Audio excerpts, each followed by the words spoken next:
자, 이 산화중독성 용혈성 빈혈은 개하고 이제 다른 점만 조금 설명을 드리고 넘어갈게요. 개하고 다른 점은 제가 이제 아까도 이제 잠깐 말씀을 드렸는데, 일단은 이제 고양이 적혈구는 산화 스트레스에 좀 약하긴 해요. 네, 그래서 이제 하인즈 바디가 잘 생깁니다. 건강한 개체에서도 하인즈 바디는 생길 수가 있어요. 건강한 개체에서. 개에서는 하인즈 바디가 웬만해가지고는 건강할 때는 잘 안 생기는데, 고양이에서는 건강하게 생길 수가 있다. 이 경우도 지금, DKA 환자였는데, 보시면은 이 하인즈 바디, 돌출된 거 보이죠?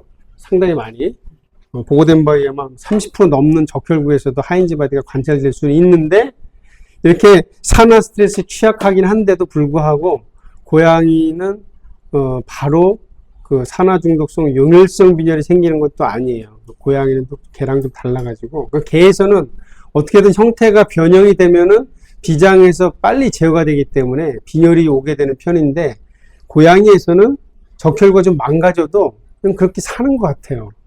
네. 그거는 고양이 전체의 특징인 것 같기도 하고, 그런 경우가 좀 있잖아요. 고양이들은. 네. 그러니까 이제 세포도 고양이답고, 고양이는 또 고양이니까 고양이답고, 그런 것 같아요. 그래서, 여기서 말씀드린 것은 산화 스트레스의 증가가 있다 하더라도 반드시 용혈성 빈혈로 되는 건 아니다. 근데 어떤 개체에서는 또 용혈성 빈혈이 생기기도 하죠.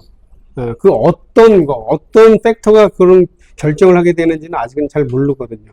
근데 용혈성 빈혈이 있을 수도 있고, 없을 수도 있고, 또는 수명이 좀 짧아질 수도 있고, 이 정도까지는. 네.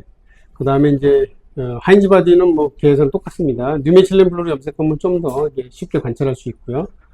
CBC 장비에서는, 이 하인즈 바디가 있는 경우에는 MCHC가 오류가 날 수가 있어요. 헤모글로빈 측정에 좀 오류가 생길 수가 있습니다. 자, 그 정도만 얘기를 할게요. 혈수판 감소는 고양이에서도 얼마든지 있을 수는 있죠. 네, 혈수판. 고양이는 이제 혈수판에도 잘 뭉치잖아요. 그러니까 고양이에서는 혈수판이 잘 뭉치니까 연구를 많이 하죠. 어떻게 하면 이 클럼핑을 억제할 수 있을까 연구를 많이 하는데, 예전에는 그 프로스타글란딘 제제가 좀 효과가 있다는 보고가 좀 있었어요. 근데 그게 사람에서 의약품으로 쓰다 보니까 너무 비싼 거예요. 근데 최근에 알려진 게 뭐냐면은, 사람에서는 이미 오래전부터 알려졌다고 하는데, 아미카신을 EDTA 전열에다 좀 섞어가지고 다시 검사하면 혈수판이 약간 정상화가 돼요. 네, 이건 제 카페에서 검색해 보세요. 아미카신 검색하면은 실제 해본 게 나오니까 한번 찾아보세요. 전열로 검사했는데, 그냥 클럼핑 때문에 혈수판이 감소한 것 같다. 그랬을 때는, 아미카신을 조금 섞어가지고, 섞어서 다시 한번 검사하면은 조금 풀어집니다. 그리고 이제 이 장비는, 그런 처리를 좀 한다고 하더라고요. 혈수판이 클럼핑을 좀 억제하고, 뭉친 걸 좀 풀어주는, 그래서 비교적 혈수판 수치도 좀 정확도가 높다고는 하더라고요. 뭐 여러 가지 원인에 의해서 혈수판들이 감소할 수가 있겠죠. 여러 가지 원인들에 의해서. 자, 여기 보시면은 제 카페에서 3616번입니다. ksvcp/3616번. 저기 가시면은 아미카신을 어느 정도 섞어가지고 이렇게 믹싱해서 재검사하면 되는지 나와 있으니까 한번 보시고요. 자, 그 다음에 이제 고양이에서 좀 흥미로운 것 중에 하나가 혈복. 고양이에서 혈복이 생겼다 그러면 주된 원인은 뭘까요? 혈복. 비장 파열. 또 비장만 파열되나요? 간 파열. 네. 그럼 파열되는 주 원인은 뭘까요? 일단은 종양. 그렇죠? 개에서는 혈종, 혈관 육종 이런 건데, 고양이에서는 이제 아밀로이드 침착증. 아밀로이드가 이제 이미노글로불린하고 좀 관련이 돼 있잖아요. 그러니까 이제 쭉 보면은 뭐 들은 얘기, 읽은 얘기 쭉 종합해 보면은 뭐 이런 구내염 같은 거 오래 치료하는 환자들, 뭐 FIP 오래 치료하는 환자들 중에서 갑자기 간, 신장 그 수치가 안 좋아지는 애들 FA 해보게 되면은 아밀로이드 침착증이 있는 경우가 종종 있고, 서울 경기권에서는 유독 어느 지역에서 보내지는 샘플에서는 이런 환자들이 많아요. 왜 그런지 모르겠지만. 네. 근데 이제 그러니까 고양이에서는, 그러니까 제가 이제 임상병리 공부 많이 하면 좋다는 게 뭐냐면, 초음파 보다가 좀 커져 있거나 에코가 이상하거나 그러면 많이 뽑아보세요. 네. 많이 이 KVL에서도 많이 오는 샘플 중에 보면은 그 신장 FNA 한 샘플들이 생각보다 많아요. 우리가 개에서는 그런 거 생각 안 하죠, 거의. 개에서 신장 FNA 별로 안 하잖아요. 고양이는 신장 FNA들 많이 하더라고요. 그러니까 고양이는 뭔가 이상이 있으면 다 한번 뽑아보세요. 간에서는 아밀로이드가 침착이 되면 어떻게 되냐면은 이게 간세포입니다. 간세포들인데 간세포 주변에 이런 식으로 보라색의 물질들이 이렇게 덮여져 있잖아요. 여기는 이제 세포들 사이사이에 이렇게 막 흩어져 있고, 그렇죠? 이런 게 아밀로이드예요. 아밀로이드라고 볼 수 있는. 네. 이런 경우에 보통 보면은 간이 파열돼서 혈복으로 내원하게 되는데 예후는 안 좋죠. 요때도 보면은 이제 재생성 빈혈이 이렇게 종종 나타나더라고요. 아밀로이드 침착증. 그래서 초음파 보시고 만약에 어딘가에 없었던 병들이 생겼다든지, 제가 얼마 전에 해마루에서 강의 잠깐 맛보기 해드렸잖아요. 안 드셨구나. 맛보기를 해드렸어요, 제가. 묘한 고양이의 진단세포학적 묘미. 묘. 그거 지금도 오픈되어 있는지 모르겠는데, 그거 공짜였는데 어떻게 됐는지 모르겠네요. 한번 지금도 오픈이 돼 있을 수 있으니까 한번 들어보시고, 맛보기니까 너무 기대하지 마세요. 네, 한번 들어보시고. 고양이는 혈액학 진단세포만 해도 재밌게 진료할 수 있을 것 같아요. 재밌게. 네, 재밌게 진료할 수 있을 것 같아요. 네. 자, 그 다음에 이제 오늘의 가장 중요한 주제가 이겁니다. Conversion of NRA to RA. 비재생 빈혈에서 재생 빈혈, 또는 재생 빈혈에서 비재생 빈혈이 입원한 고양이는 집에 가기 전에 나타나요. 그러니까 환자를 모니터링 할 때 아주 도움이 되는 그런 지표라고 생각이 됩니다. 이것도 좀 정리해서 이제 논문을 한번 써볼까 하는데, 이런 얘기 아직 어디 책에 봐도 없을걸요? 고양이 쪽은 별로 연구 논문이 없어요. 왜냐면 연구하기도 쉽지는 않고, 그래도 이제 유엔 같이 이렇게 저를 도와주는 멤버들이 있다 보니까 막 데이터를 이렇게 받아가지고 정리해보면 좀 정리가 돼요. 저 대구에도 하나 있고 몇 군데 좀 저를 도와주는 데가 있어가지고. 자, 한번 보세요. 복강에 메스가 있어 처음에 종양인 줄 알았는데 FN 해보니까 그냥 앱세스예요. 앱세스. 이 환자가 보면은 RBC를 보세요. RBC 날짜가 보면 이제 에브리데이 체크를 했네요. RBC가 560만, 400만, 300만. 그러다 다시 회복이 되죠. 자, 이럴 때 세망적 혈구 보세요. 세망적 혈구 13,500, 4,600, 12,000, 38,000, 326, 32만 개, 그렇죠? 그러면서 회복되고. 네. 자, 이게 뭐냐면은 얘가 이제 증상이 개선된 게 요 9월 3일쯤인 거예요. 증상이 개선이 된 게. 재생이 억제되는 상황이었다가 여기서 이제 국면 전환이 일어나는 거죠. 이런 식으로. 아시겠죠? 근데 만약에 이제 이 장비는 이제 레티큘로사이트만 있으니까 그런데, 만약에 여기에 IRF가 있다 그러면은 레티큘로사이트가 높아지기 전에 IRF가 먼저 변하게 돼 있어요. 그러니까 여기 1일, 3일 요 사이에 한 번 더 검사했으면은 여기서 벌써 알아차렸을 수 있겠죠. 눈에 띄는 증상 개선도 있었고. 예. 다시 한번 말씀드리지만 아파서 입원한 고양이라면은 치료가 잘 된 경우에 집에 가기 전에 RBC도 회복이 된다. 예, 회복이 된다. 하루에 2번이라도 검사하세요. 아침, 저녁. 여러 번 해보시면 도움이 됩니다. 이 경우는 좀 이제 간격이 있기는 하지만 3월 16일, 26일, 4월 2일인데 890만, 680만, 500 빈혈이 진행이 되죠? 근데 치료가 잘 되고 나서 이 세망적 혈구 보시면은 처음에 10,000, 57,000, 10만 개. 그죠? 그러니까 증상이 치료가 잘 되고 증상이 개선이 되면 재생이 억제가 되다가 이게 재생으로 전환이 되는 거예요. 고양이는 이렇게 빨리빨리 일어납니다. 개에서는 기억이 없을 거예요. 그렇죠? 개에서는 치료받다가 빈혈이 있었는데 치료받다가 이 회복되는 거를 내가 태어나기 전에 본 적이 아마 없을 거예요.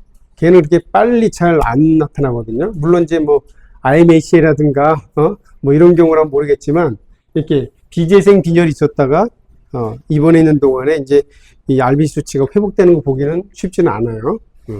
그런데 고양이는 이것이 빨리빨리 국면 전환이 일어난다. 그 다음에 이제 여기서 또 하나 말씀드린 거, 자, 3월 16일, 3월 26일 한 번만 검사했을 때는 이 수치 가지고서 빈혈이 있다 없다 알 수 없죠.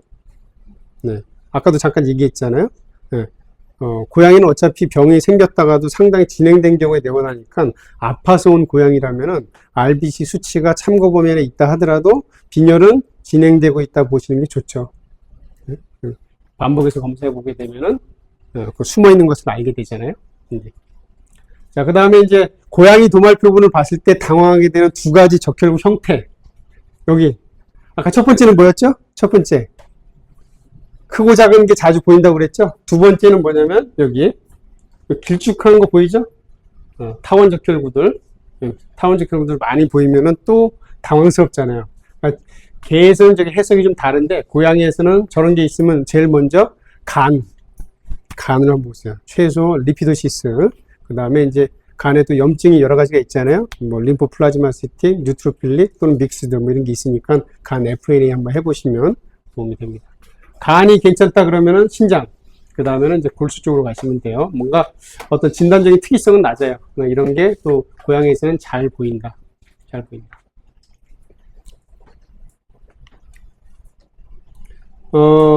네, 이 환자 2살 됐고요.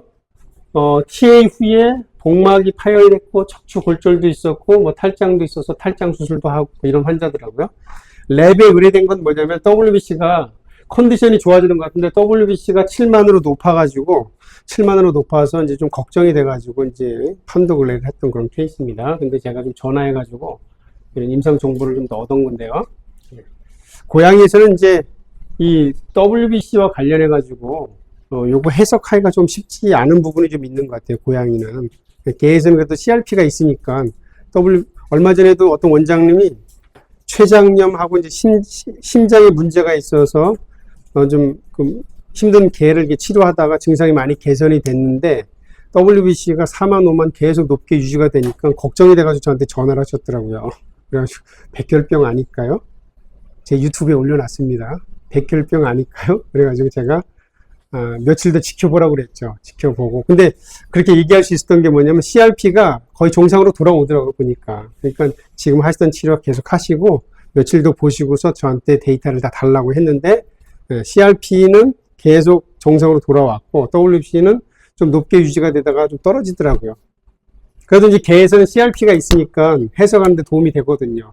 고양이에서는 당연히 SAA가 그 역할을 할 걸로 했는데 생각보다 CRP 같지는 않죠.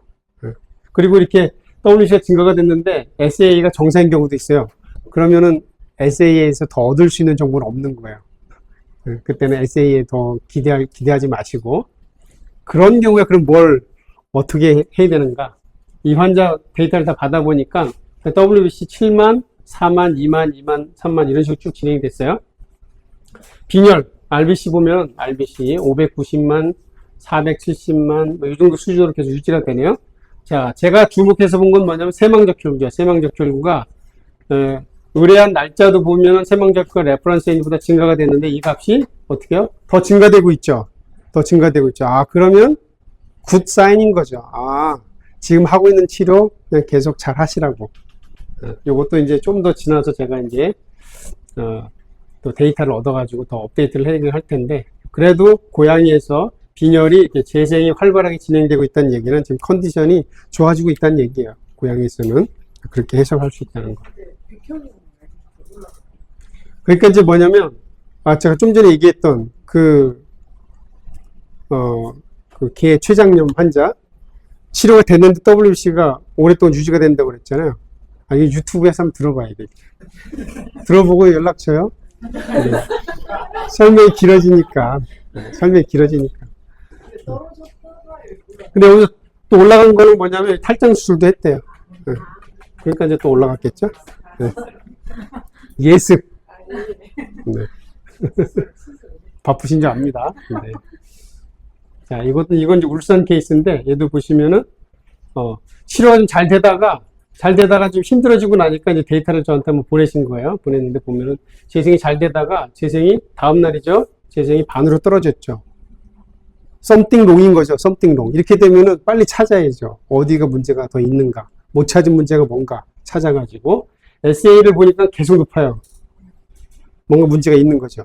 네, SA도 일단 높아져 있으면 의미가 있으니까 일단 아파서 내원하는 고양이들은 다 검사를 하시고 높아져 있다 그러면은 이 요값도 참고하시면서 환자를 계속 보시면 됩니다. 자, 이렇게 보면 하루만 해도 재생성이 이렇게 없어지는 거예요. 바로 억제가 되는 거예요. 아시죠? 컨디션에 따라서 이 재생성이 되게 플렉서블한 거예요. 그래서 고양이에서는 이 부분을 잘 활용하시면은 환자 모니터링하는데 도움이 되신다. 자, 이런저런 이제 원인들을 다 룰아웃 했는데도 모르겠다. 그리고 여전히 재생성이 있다 이럴 때는 그냥 갖다 붙이는 게 이런 겁니다. 특발성, 선천적으로 적혈구에 좀 이화학적인 특성이 좀 문제가 있어가지고 용혈성 빈혈이 생긴다 이렇게 얘기하는데 이게 이제 아비시니아 소말리에서 보일 수는 있다고 합니다. 갖고 살아야 되는 빈혈이 되는 거죠. 참고로 보시고. 자, 그 다음에 비재생성 빈혈입니다. 비재생성 빈혈에서는 비재생성 빈혈은 뭐 이게 좀 어려운 부분이죠. 깊이 들어가면은 정말 뭐 참 답이 없는. 저희 어느 대학교에서 레포트를 했는데 이 빈혈의 원인들입니다. 여기 원인들. 가장 많은 빈도가 뭐예요? unclassified. 모르겠다. 모르겠다. 고양이답죠? 네, 고양이답죠. 모르겠다. 네. 왜 빈혈이 생겼는지 모르겠어요. 물론 이제 우리가 이제 경험적으로 봤을 때는 아마 어딘가는 아파서 아노렉시아가 있으면서 관련해서 또 얘네들은 이제 뭐 육식이니까 얼마든지 그럴 수가 있겠죠. FRP도 원인 중에 흔한 원인 중에 하나니까 꼭 체크하시고요. 자, 일단은 이제 재생이 없다. 여기 보시면은 빈혈이 약간 있는데 세망적혈구도 그렇고 ILF도 ILF는 여기서 이제 이 레티큘로사이트가 많이 떨어져 있죠. 많이 떨어져 있는데 이 너무 낮은 경우에는 ILF는 좀 신뢰도가 떨어지니까 너무 낮은 경우에 말고 이 레티큘로사이트가 이 상한치 가깝게 있을 때 좀 애매하게 증가한 경우에 해석하는 걸로 좀 국한해서 적용하시기 바래요.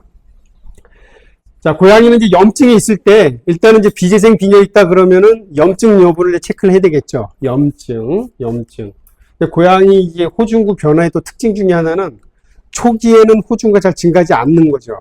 염증이 있어도 고양이답죠. 염증이 있어도 잘 안 증가하는데 초기에 그나마 좀 나타나는 미니멀 데이터베이스가 뭐냐면 림프 감소, 단핵구 증가예요. 얼마 전에 이 근처에 어떤 병원에서 샘플을 보냈는데 그 고양이도 보니까 도말표본 10 이상에서 나타난 유일한 변화 모노사이트 증가. 도말표본을 보니까 뭐가 있냐면 이렇게 단핵구들이 활성화되어 있는 단핵구들이 보이더라고요. 이렇게 공포가 있고 후염성이 증가가 된 이런 단핵구들이 좀 보이더라고요. 이 근처에 있는 병원에서 보냈습니다. 네. 네. 알래나 모르겠는데 하여튼 이 근처에 있는 병원에서 보냈어요. 네. 그래서 그 다음에 이제 아까도 얘기 드렸죠. 고양이는 급성 염증에서도 글로불린 증가가 있어서 이렇게 연전이 생기는 경우가 흔하다 이렇게 말씀드렸죠. 그래서 염증과 관련된 이런 파인딩들을 최대한 찾아서 그 다음에 이제 뭐 원인을 찾아야 되겠죠. 그래서 처치를 하시고 자, 그 다음에 뭐 이 환자도 보시면 이제 그 콜란지오 헤파타이티스가 이제 진단된 환자인데 보면 하루만 해도 HCT가 이렇게 빠르게 떨어지잖아요. 그러나 또 치료가 잘 되면은 또 빠르게 재생이 억제가 됐다가 재생이 또 이렇게 활발하게 진행되니까 그리고 이제 아까도 말씀드린 것처럼 이게 길쭉한 적혈구들이 보이면은 일단은 최소한 헤파틱 리피도시스 그리고 이제 FNA 해서 한번 보시면은 뭐 염증이 있을 수도 있고요. 자, CKD는 뭐 개수하고 비슷합니다. CKD에서는 당연히 그 에리스로포에틴 생성이 감소해가지고 역시 비재생성 빈혈이 생길 수 있겠죠. 자, 이거는 뭐 아시는 내용이니까 넘어가고요. 그 다음에 이제 골수검사는 뭐 좀 영원한 숙제 같은 느낌이긴 하죠. 골수검사가 혈액학에서는 솔직히 할 수 있는 검사가 별로 없죠. 특수검사로 하는 게. 그때 도말표본, 그 다음에는 없어요. 저도 이제 저쪽에 가면은 저희 빈혈 맛집 있죠. 서울에. 빈혈 맛집 주인이 누구죠? 닥터 한 요즘 많이 찾아오더라고요. 보호자들이 찾아오는 거예요. 이 골치 아픈 빈혈들이 많잖아요. 그러면 이제 닥터 한이 가끔씩 이제 전화 와요. 저한테 보면 이제 케이스 뭐 데이터 뭐 이만큼 보내면서 형 같이 의논 좀 해요 하는데 저도 골치 아파요.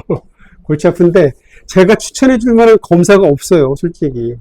그냥 골수 검사 하자. 생검하자. 그나마 이제 고양이라면은 그래도 도말표본에서 좀 특이한 소견이 관찰되기도 하니까 골수 검사를 할 수 있으면은 꼭 하시는 게 좋아요. 골수 검사는 특별한 검사가 아니고 혈액학에서는 특히 비재생성 빈혈에서는 루틴한 검사가 돼야 돼요. 서울에서도 보면은 서울 경기 쪽에서는 뭐 루시드, 그 다음에 백상, 그 다음에 해마루, 웨스턴 뭐 몇 군데 있어요. 좀 이렇게 골수 얘기가 떨어지기 무섭게 골수를 뽑아서 보내요. 이렇게 그러면 이제 뭔가 진단이 되는 이제 소견들이 나오거든요. 특히나 이제 뭐 가장 간단한 거는 뭐냐면 IMHA인데 아까 피마라는 거 있다고 그랬죠. 피마, 프리커서슬 타겟티드 이런 경우는 골수 뽑아 보시면은 전형적인 특징이 뭐냐면 NRBC부터 그 위쪽 단계가 과활성화가 되어 있거든요. 과증식이 되어 있거든요. 그러면은 간단하게 피마를 우리가 진단할 수가 있는데 골수를 뽑아보지 않으면 알 수는 없거든요. 뽑지 않은 상황에서는 간별 개선이 여러 가지가 있는데 또 골수 검사를 할 수 있으면 그러니까 혈액학 쪽에서는 골수 검사가 2차 병원의 자격이죠. 라고 말을 할 수 있을까라고 생각을 하는데 어떨지 모르겠네요. 말은 그냥 넘어가겠습니다. 네, 이렇게 참고로 하시고. 자, 이 아비시니안인데 여기 보시면은 재생이 안 돼요. 재생이. 그래서 모든 아비시니안이라고 해서 다 아까 말씀드린 피루베이트 카이나제 디피션시가 있는 건 아니에요. 아비시니안이어도 얼마든지 IMHA 생길 수도 있고 산화중독 요요성 빈혈 생길 수도 있고 또 마이코플라즈마 감염증도 있을 수도 있고 재생이 안 되죠? 재생이 안 됩니다. 골수를 뽑았더니 여기 유액적 혈구 이상으로 이제 증가가 돼 있어가지고 프리커서슬 타깃티드 IMHA 이제 진단이 된 그런 케이스였는데 골수 검사를 할 수 있으면 하는 게 좋습니다. 양질의 FNA 샘플이 안 나올 것 같을 때는 그냥 코어 바이옵시를 하시는 게 좋아요. 코어 바이옵시. 왜냐면 이제 세포학적으로 보는 거는 좀 정성적이기 때문에 근데 골수는 정량적인 평가가 좀 돼야 되거든요. 그렇기 때문에 좀 확실하게 하고 싶을 때는 코어 바이옵시를 하는 게 추천이 됩니다. 그래서 조직 검사를 하시도록. 자, 그 다음에 이제 백혈병인데요. 백혈병. 이 백혈병이 생각보다 많아요, 고양이가.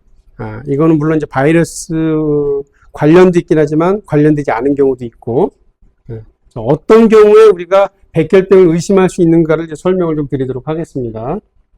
여기서 이제 걔하고 좀 다른 점이 있는데, 자, 일단은 이 두 환자의 검사 데이터를 보시면은 RBC가 있죠. 빈혈이 있습니다. MCV는 그렇다 치고 세망적 혈구도 충분하지가 않네요. 오른쪽도 마찬가지로 빈혈이 진행이 되고 있고요. 그 다음에 MCV는 통과하고 레티큘러 사이트 어때요? 충분하지가 않죠?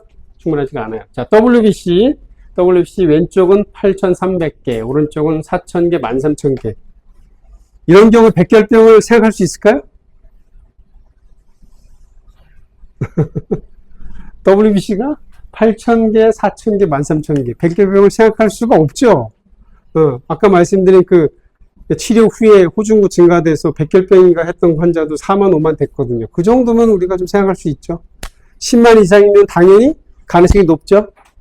네. 근데 실제 백혈병 케이스를 보면은 참고 범위 안에 있는 경우도 생각보다 많고, 고양이는 더 그래요, 고양이는 우리가 백혈병 그러면 무조건 WBC가 극단적으로 증가될 것 같잖아요. 고양이는 아까 호중구도 염증이 있을 때 처음엔 잘 증가하지 않다가 어느 시점에서 증가하잖아요. 그리고 이제 예후가 아주 안 좋은 경우는 너무 극단적으로 증가해서 몇십만 개까지도 증가하고 그래요, 호중구가. 근데 백혈병 세포도 마찬가지. 처음에는 잘 증가하지 않는 경우로 내원하는 경우가 많습니다. 그러다가 어느 시점이 되면 갑자기 증가가 되죠. 갑자기. 자, 그럼 이런 경우에 이 백혈병을 어떻게 우리가 짐작할 수 있는가? 도말표본을 보셔가지고 뭔가 이상한 게 있는가 확인만 해보셔도 되죠. 자, 어떤 기준으로 우리가 판단을 해야 되냐면은, 그러니까 이제 고양이에서도 도말표본 검사는 좀 기본이에요, 기본. 그래도 아까도 말씀드렸지만 적혈구의 형태를 보는 것보다는 적혈구 외의 소견이 더 중요한 거예요. 자, 일단은 이제 뭘 보시면 되냐면은, 이게 무슨 세포죠? 뉴트로필이죠. 적혈구는 작으니까 적혈구를 가지고서 어티피칼한 셀의 크기를 이제 비교하려고 하지 마시고, 호중구보다 크면서 미성숙한 림프구, 그렇죠? 미성숙한 림프구는 원형이면서 세포들이 얼마 없는 거잖아요, 그렇죠? 이런 세포들이 정상 범위인데도 이렇게 가끔씩 보인다 그러면 일단은 백혈병 가능성이 높은 거예요, 이게. 네, 백혈병 가능성이 높은 거예요. 왜냐면 정상적으로 이 정도 수치에서 이런 세포들이 나오면 안 되거든요. 근데 고양이들은 아파서 내원하는 경우라면 사실 상당히 진행된 경우인데도 불구하고 WBC 카운트가 이렇게 낮고, 그래도 이제 도말표본을 보면 이런 세포들이 가끔씩 보이거든요. 그래서 몇 개 시야를 봤을 때 드문드문 보인다 그러면은 일단은 first differential로 백혈병을 얘기해주고 골수 검사를 하라고 얘기하죠. 이 백혈병 분류에서도 백혈병은 이제 골수에서 세포가 증식하는 거죠. 네. 그런데 이제 이게 이제 서브 분류가 있습니다. 서브 분류가 어떻게 되냐면은 루케미아는 뭐냐면은 백혈병 세포가 말초력에 많이 빠져나온 경우죠. 그 다음에 서브 루케미아도 있는 거예요. 그건 뭐냐면 이런 경우처럼 소수의 백혈병 세포가 말초력에서 보이는 경우. 그 다음에 루케미아도 있어요. 그건 뭐냐면 백혈병 세포가 골수 안에만 있는 경우죠. 이런 경우는 비재생성 빈혈이거나 범혈구 감소가 있는 경우에 디퍼렌셜 중에 하나가 루케미아가 들어가긴 하는데 골수 검사를 해봐야 알 수 있는 거가 되겠죠. 그래도 고양이에서는 친절하게 그래도 소수 세포가 이게 관찰이 돼요. 소수 세포. 의외로 고양이들은 이렇게 내원했을 때 소수 세포들이 관찰된 경우가 많습니다. 이렇게 항상 호중구랑 비교해서 그것보다 크고 세포질이 얼마 없는 원형의 세포들이 종종 보인다 그러면 가능성이 높은 거예요. 가능성이 높다. 이런 경우는 이제 급성 백혈병으로 이제 의심할 수 있는 이런 상황이죠. 골수 검사했는데 30% 이상이 비슷한 세포들인 거예요. 이거는 이제 그 경기도에 있는 어떤 병원인데 골수 하니까 이제 뽑아서 보냈더라고요. 그러니까 이제 세포가 되게 많더라고요. 이제 진단이 됐던 케이스인데. 자, 그 다음에 이제 이런 경우도 있습니다. 이 적혈구 지표에서 특히 재생성 검사에서 오류가 나는 경우는 반드시 도말표본을 보셔야 돼요. 오류가 나는 경우. 여기 보시면 이거, 나는 모르겠다 표시인데 이건 뭐냐면 값이 너무 극단적으로 높을 때 표시하는 오류 메시지인데 이런 경우는 도말표본을 한번 확인해 보라 이런 얘기죠. 일단은 빈혈이 중등도로 있고 MCV도 증가는 됐는데 세망적표를 보려고 하니까 오류 패턴이 나타나죠. 근데 보긴 봐야 되겠죠. WBC가 29만이니까 그렇죠? 29만이니까 봤더니 이제 여기서는 이렇게 아까와는 다르게 적혈구만 하거나 그보다 좀 큰 림프구들이 많이 관찰이 되죠. 그러니까 이런 경우는 만성. 백혈병 중에서 만성은 뭐냐면은 관찰되는 형태가 정상적으로 혈액에서 보이는 성숙한 세포들이 극단적으로 증가하는 경우예요. 그래서 만성 림프구성 백혈병, 또 호중구가 극단적으로 증가되는 경우는 만성 호중구성 백혈병. 그 다음에 PCV가 극단적으로 높아지는 경우 있죠. 70%, 80% 이런 경우는 폴리사이테미아 베라 그래가지고 진성 적혈구 증다증. 그거는 다르게 말하면 만성 적혈구 백혈병이죠. 혈소판도 있어요. 만성 혈소판 백혈병인데 그렇게 안 부르고 본태성 혈소판 혈증. 어렵죠? 본태성. 이거 이따 시험 봅니다. 본태성. 영어로는 에센셜. 어떻게 그렇게 이름을 줬는지 몰라요. 네. 자, 이렇게 오류 패턴이 나면 한번 보세요. 자, 그 다음에 이제 이런 경우도 있습니다. 이런 경우. RBC가 200만입니다. 부산 샘플이에요. 부산 샘플. 어떤 분은 아실 겁니다. MCV가 높아졌어요. 그랬는데 세망적혈구 보니까 어때요? 다 오류가 났죠? 오류가 났죠. WBC를 보니까 물론 이 경우도 24만 개라서 24만 개 뭔가 문제가 있구나. 그렇죠? 그래서 도말표본 한 장이랑 검사 결과지를 보냈어요. 도말표본을 봤더니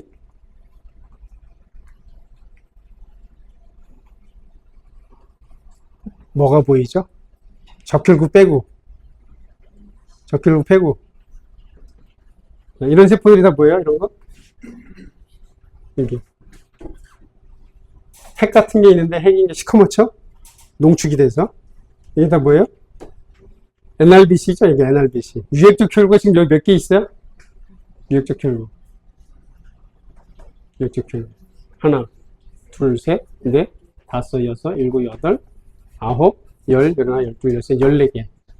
그렇죠? 백혈구보다 더 많아요. 이거 계산해 보면은 WBC가 24만 개는 아닐 것 같아요.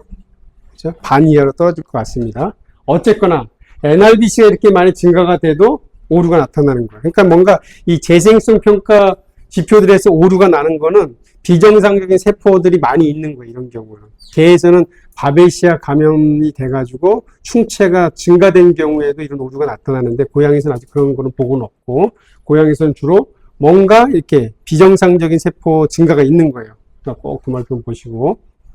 자, 이렇게 NRBC가 너무 많잖아요. 자, 이런 경우에도 이제 뭘 봐야 되냐면 아까 제가 말씀드렸던 것처럼 뉴트로필보다 크거나 그런 비슷한 세포들이 같이 있는 걸 보셔야 돼요.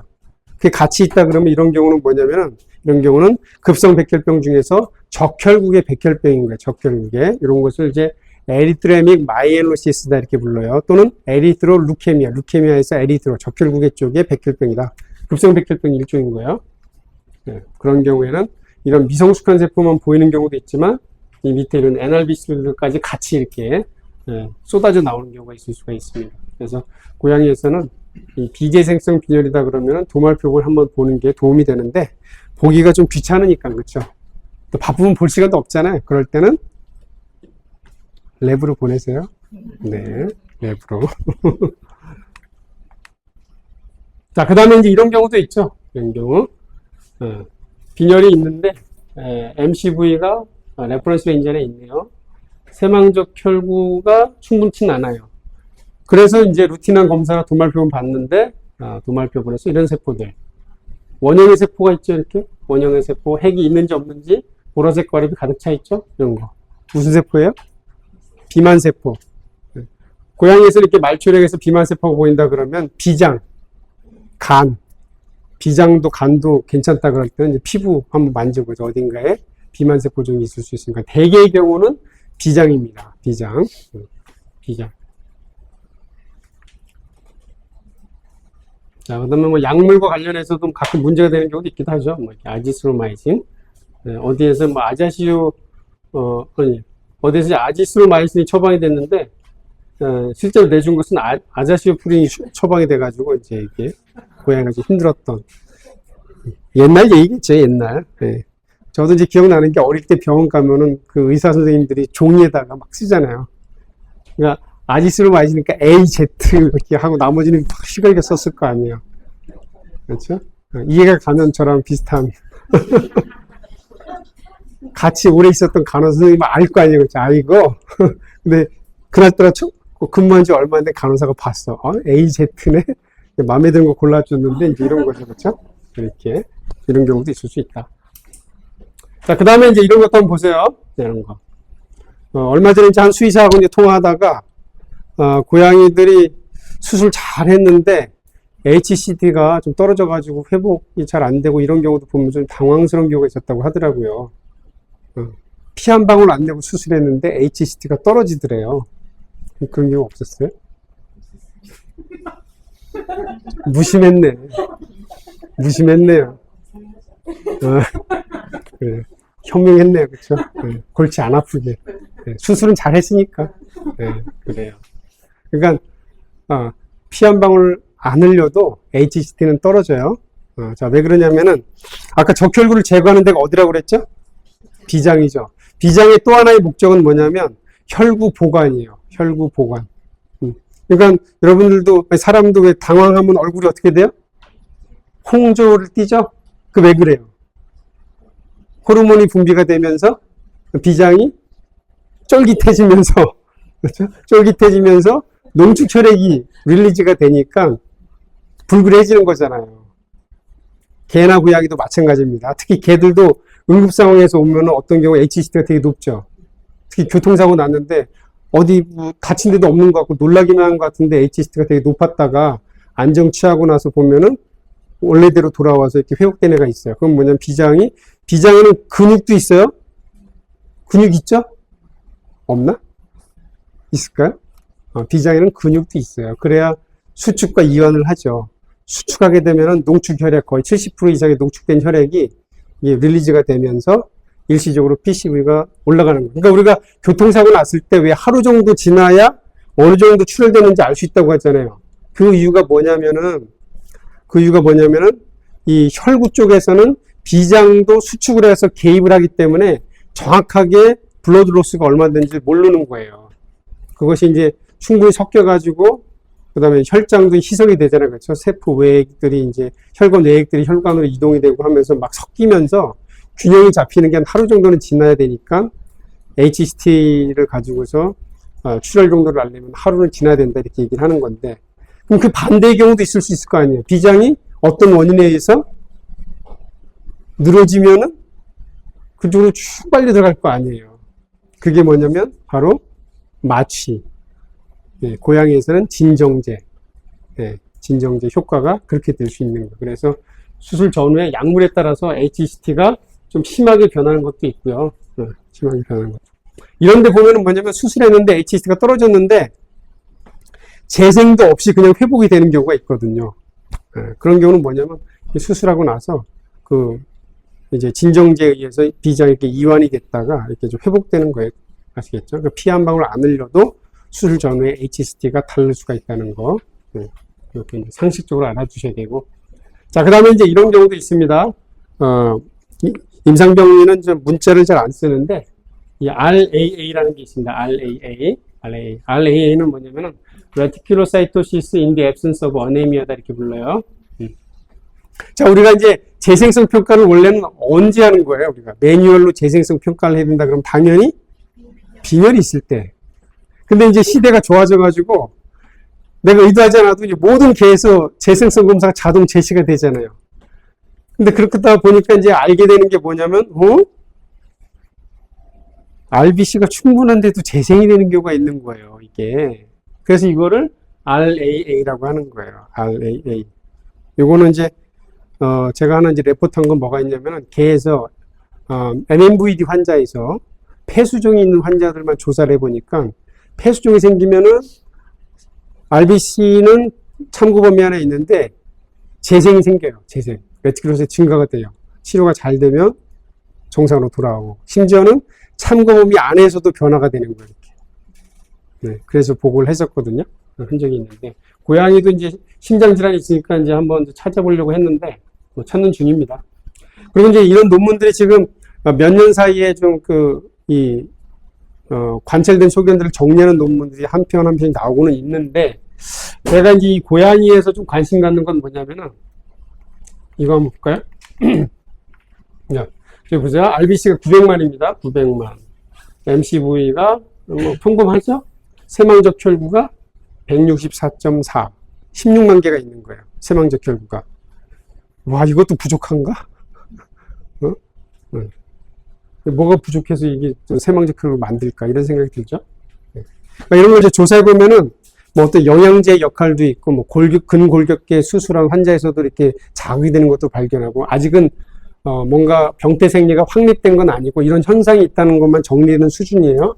자, 그런데 제가 하나 말씀드리고 싶은 게 뭐냐면은, 어떤 환자가 이제 빈혈이 있을 때, 빈혈이 아까 제가 이제 그 간이 나빴던 환자도 보면 3번 검사 결과 중에서 2번은 참고 범위 안에 있었잖아요. 그러니까 뭐냐면 빈혈이 어떤 순간에는 뭐 이 시점이 얼마든지 있을 수 있는 거죠. 빈혈이 진행되는데, 그렇죠? 그 시점에 이제 내원한 거로 볼 수 있고, 그런데 이렇게 이런 경우에 재생이 되는 경우라면 뭐냐면은, 재생이 되는 경우는 어떤 경우가 있냐면은, 소화기에서 출혈이 있는 경우에, 소화기에서 출혈이 있는 경우. 보통 우리가 이제 개든지 고양이든지 소화기 출혈이다 그러면은, 대개의 경우는 종양이 있는 경우잖아요. 그렇죠? 악성 종양이 있어가지고 얼서가 생겨서 블리딩이 심하진 않아도. 이런 환자들이 보통은 상당히 진행된 다음에 내원하지만 어떤 환자들은 되게 이른 스테이지에서 내원하기도 하거든요. 그런 애들에서 보면은 이런 게 자주 나타나요, 이렇게. RBC는 참고 범위 안에 있는데 세망적 혈구가 증가되어 있는 거예요. 그래서 이런 경우는 이제 어떻게 얘기를 드리냐면은, 이렇게 관찰이 된다 그러면은 요거를 이제 반복해서 검사를 좀 해봐야죠. 물론 요때 보호자가 동의한다 그러면은 다 훑어봐도 되겠죠. 나이도 있고 그러면 한번 훑어볼 필요가 있는데, 소화기 쪽을. 그러나 반복해서 검사했는데 RBC가 점점 감소하는 추세면서 여전히 재생성이 있다 이럴 때는 강력하게 추천을 해가지고 이 소화기 쪽에 있지는 않은지 한번 체크해 볼 필요가 있다.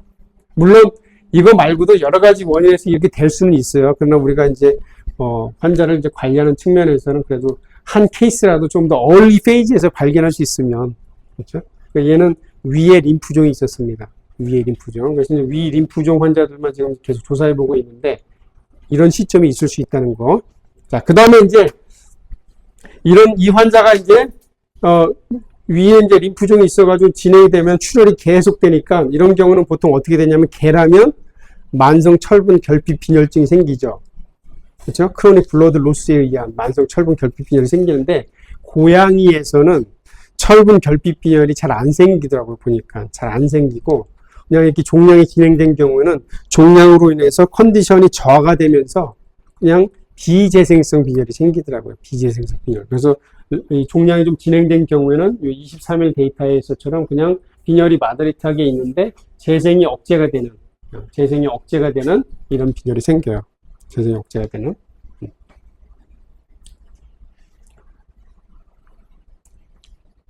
자, 그래서 이제 이 아래가 이제 보이는 경우에는 이렇게 한번 의심이 되는 경우에 장 쪽을 한번 좀 스크린을 해보는 것을 추천을 드립니다.